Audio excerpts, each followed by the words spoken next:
Perfect. Well, I'm sure some of you have probably already guessed what I'm doing by now. A couple days ago, I was thinking through my entire process of making homemade black powder, going through my channel and look at some of the gunpowder that I had made in the past, and came across the video that I did making the Cholla gunpowder. Cholla is a cactus. When it dies, it turns into a wood. And you can just imagine, how dirty it is on the inside. Collects a lot of dirt, a lot of dust, things like that. So there is a certain amount of cleaning that needs to be done before I can char this. But in looking over that video, I'm making gunpowder out of Cholla cactus, I realized right now my entire methodology of making black powder has completely changed. 12-ton jack. My screening process is a whole lot better. Understanding the specific gravities of the woods. When I rewatched that video that I did, I realized it's been over 2.5 years. I think come May it'll be a solid 3 years. So I decided to revisit this for two reasons. Number one, my methodology, my process, my milling time has gotten better. My complete understanding of all of this has gotten a lot better, a lot more thorough. And second of all, I never chronographed this. At the time I made this Cholla gunpowder, I didn't have a chronograph.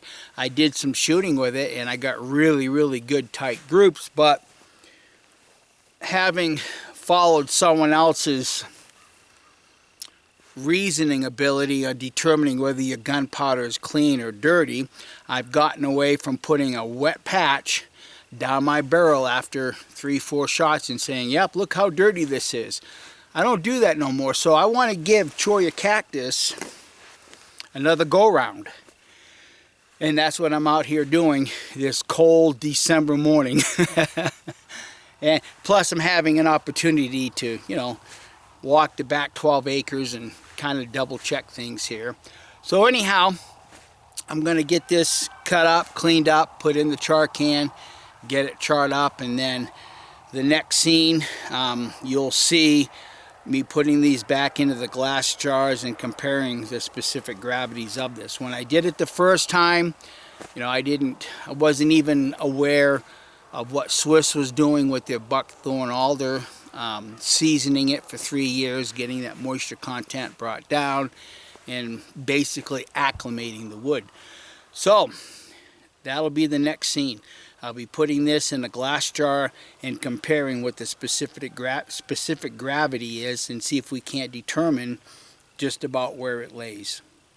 So before I turn the camera and show you what 15 grams of Cholla cactus looks like volume wise in the clear jars and do the comparison, I just kind of want to show you this is the Cholla cactus, and you can see that there's an aging gray on it, much like old barn boards or wood that's been left out for a very, very long time discolors and turns its color gray.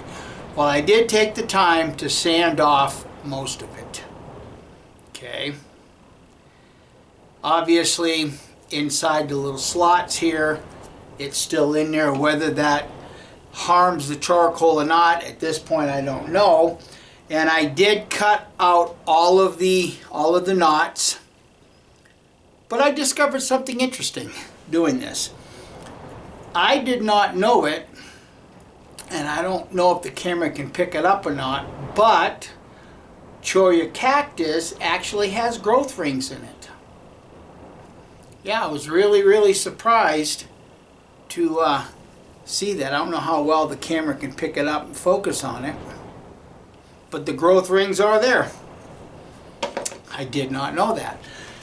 Alrighty, I'm going to get the camera turned around and we'll look at the value of the charcoal, 15 grams of the charcoal as it sets in the clear jars, and I will compare that to some other gunpowders with known specific gravities.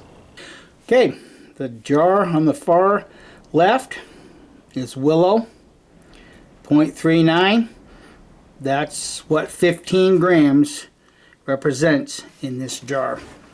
Moving to the right, 15 grams of aspen at about 0.45. Next would be the Cholla. It's a little heavier than the aspen. And the jar to the far right is juniper at about 0.48 to 50. So I'm going to take a moment and I'm going to get rid of the 15 grams of willow and replace it with 15 grams of maple that has a specific gravity of 0.63. So there's the maple, far left, 0.63. This is the aspen, 0.45. I'm going to remove that, and I'm going to move the maple over to the Cholla, and you can see that the Cholla is lighter than the maple. So I'm guessing that the Cholla is probably somewhere between 45 and 48, right in line with the aspen and the juniper. But wait a tick, I have some alder at 0.44. Let's see what that does. Alrighty, I changed my mind. This right here is 15 grams of peanut shell. Aspen, about 0.45. The cactus, it's a little bit lighter, isn't it? It occupies a little bit more in the jar. And here's, once again, my junipers. So I'm guessing that this is probably in the mid 40, maybe about 48, which should produce a better gunpowder than the first time around. Milling it longer, filtering it through the microfilter, pucking it with a 12-ton jack should produce, I'm hoping, a much cleaner, better gunpowder. But until I get all this accomplished, we won't know for sure. And in particular, shooting it through my chronograph. Now, stand by for just a moment.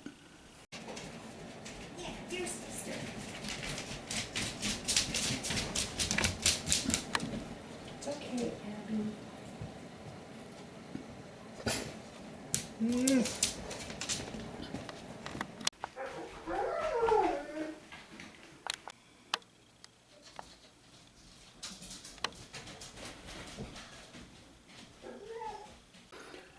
A few months back, I think about 7 months ago or so, I did a burn test on this piece of metal. And I left it here in my shop just to see how much it would rust. Now what's interesting about this burn test, this was the very last one that I did. And this is what I tested the peanut shell on. Like all black powders, if you don't clean them, they will rust.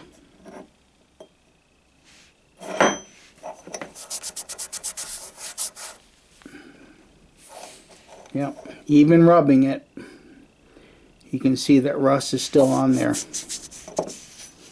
Just a friendly reminder, if you're going to shoot black powder guns, even with homemade stuff, make sure you clean them. Alright, I'm going to get this to tumbling. 36 hours later, I'm going to go ahead and puck it up and screen it and see how it shoots. Stay tuned.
This is my early burn test.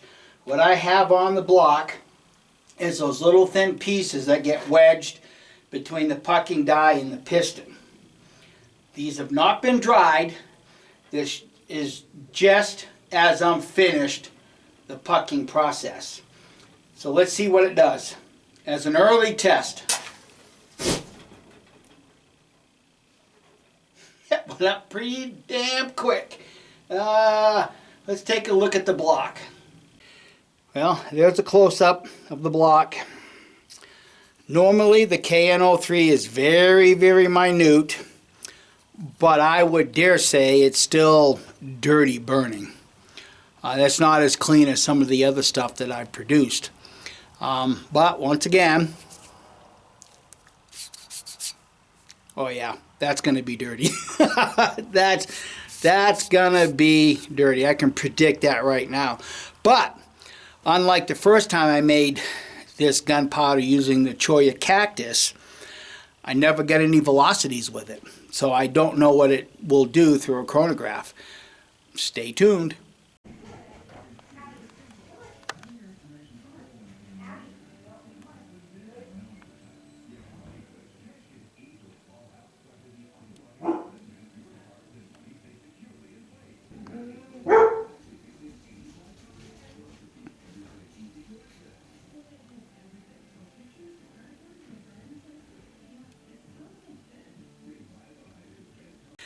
So just so we can see for ourselves, this is a clean block.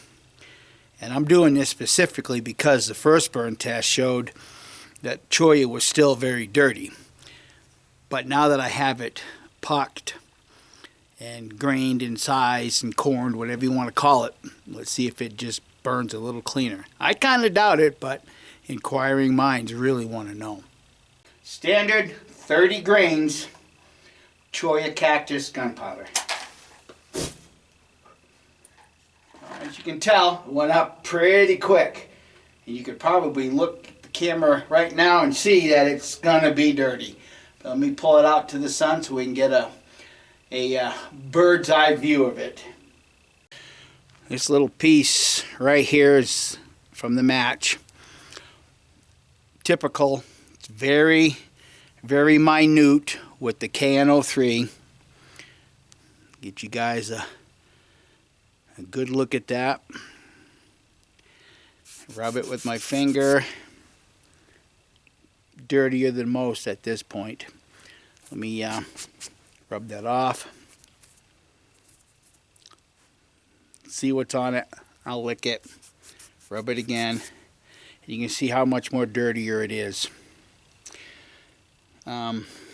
My early prediction is this stuff is going to be very dirty, but I'm not checking or testing for how clean or dirty burning this is. I just really want to see what kind of velocities I can get out of it at this point, because we already know that it's dirty.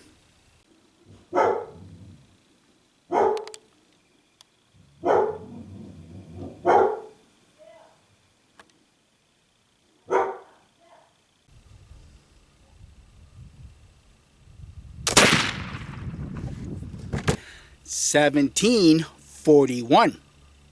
So before I go look for that patch and mark off the target, I just wanted to show you the powder measure. This is 80 grains by weight.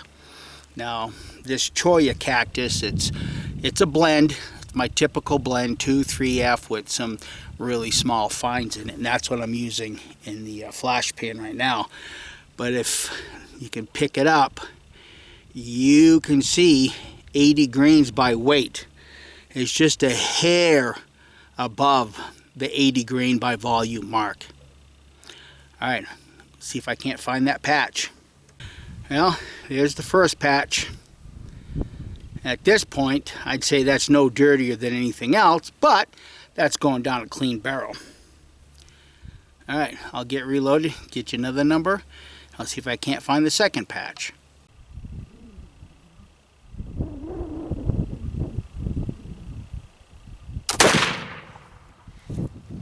That's reading a duplicate. I'm gonna keep it.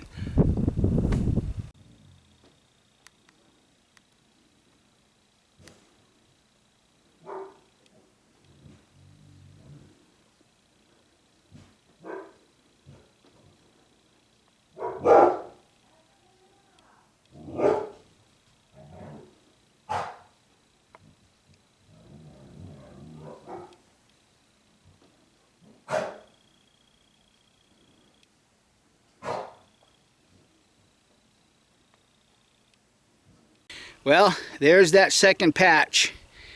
It's, I would say it's dirty. It was predictable.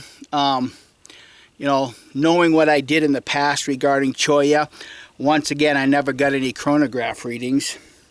And even with the second shot, my lock is shown as dirty. Not like the Swiss, it's just black. But I'm going to keep going. Get some more numbers and see what happens.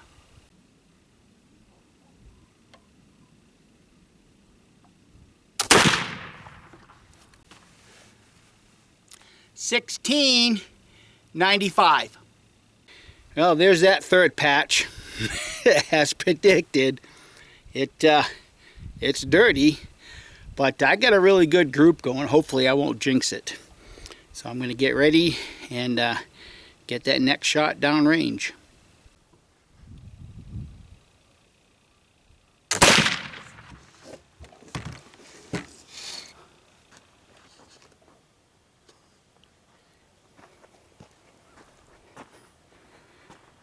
You guys see it like I do. 1710.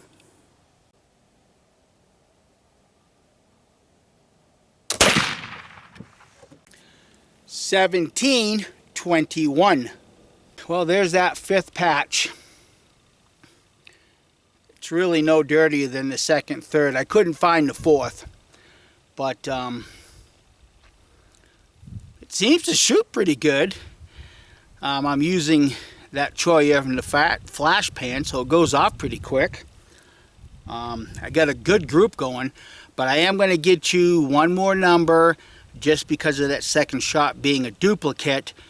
But what's even as interesting as that second shot, that duplicate shot, hit this, it cut the same hole. So not only was the number duplicate, the shot was almost duplicate. All right, I'll get you one more number.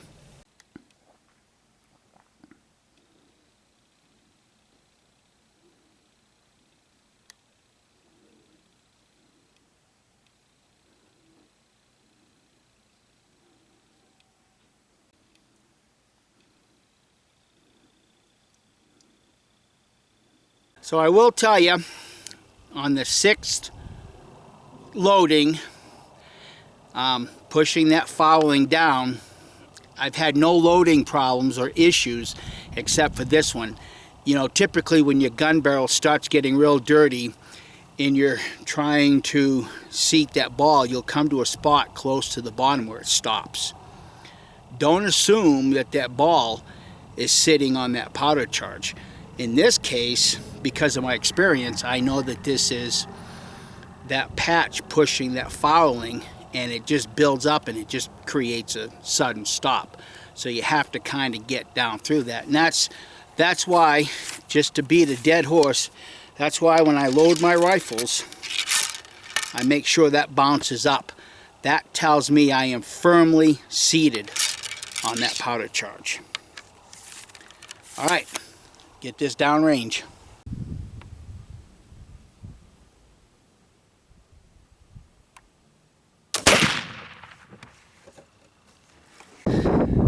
$17.18.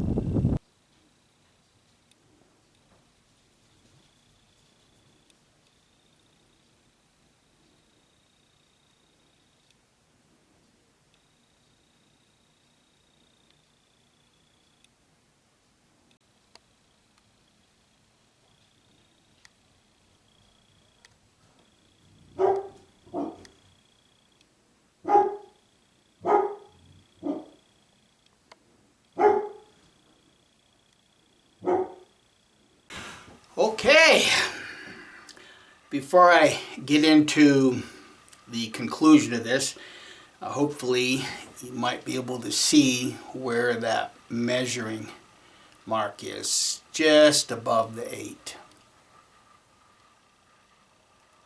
Hopefully you guys can see it. I can't tell looking in the view screen if you can see it or not, but it's just a fuzz above the 8. Most people would probably just call it 80 at that point because it's so close. So that tells me that, you know, the pucking 12-ton jack, puck that Cholla as tight as it's ever going to get. So, let me just show you the 5 patches. I found 5, and I found the last one. It was wrapped around one of the rods that supports the hood in the chronograph. So that's the 6th shot right there. Now, like a lot of you, I would definitely say that those patches are dirty, especially when I myself compare them to the patches that I've shown in them before with other charcoals that I've used for making my homemade gunpowder. I'd say it's pretty dirty. But what do the numbers indicate? So I actually did my numbers 3 different ways. The 5 shots that included that duplicate, I got an average of 1721.6 with a spread of 46. Throwing out that duplicate number and incorporating the 6th shot, I got 1718.4. So virtually there's no change there. And of course the spread's going to stay the same because the high and the low remained the same. Now, figuring it out with all 6 shots, I got an average of 1721. Once again, the spread's going to remain the same at 46. So, would making homemade black powder with Cholla be my first choice? No. But it would be a choice. And that choice would be based upon the target. There's all 6 shots. The 6th shot went right here in the middle. And I don't know if you're going to be able to see it, but here's shot number 1 right there, and shot number 2 with the duplicate number cut it. But either way you look at it, as far as gunpowders are concerned, I'd say that it's a very consistent, stabilized gunpowder that you could definitely make. You know, if you, and I was going 80 grains by weight, so if you was to bump that up another 10 grains, I'm sure that you can get easily into the 1800s with your velocity. But I'm really impressed that it shot a very good tight group. So anyhow, friends, thanks for watching. I know I said I was pretty much done with making homemade gunpowder, but I was having a conversation with a friend of mine a couple days ago, Kevin, and he's fascinated with these. He's not really a buckskinner or shoots a lot of black powder. He's just interested in seeing what my results are using different types of charcoal for black powder. And we were talking about the peanut shell, and something else came into our minds regarding something else. So I've got a batch of that going right now. I don't want to give that secret away just in case it fails. But anyhow, that is what it is. I'll be shooting that here soon. I'm in the process of milling it now. But I'll let you all know that in another video. So friends, thanks for watching. I hope you'll give it a thumbs up and share it with your bestest of buds. We'll catch you in the next video. Bye.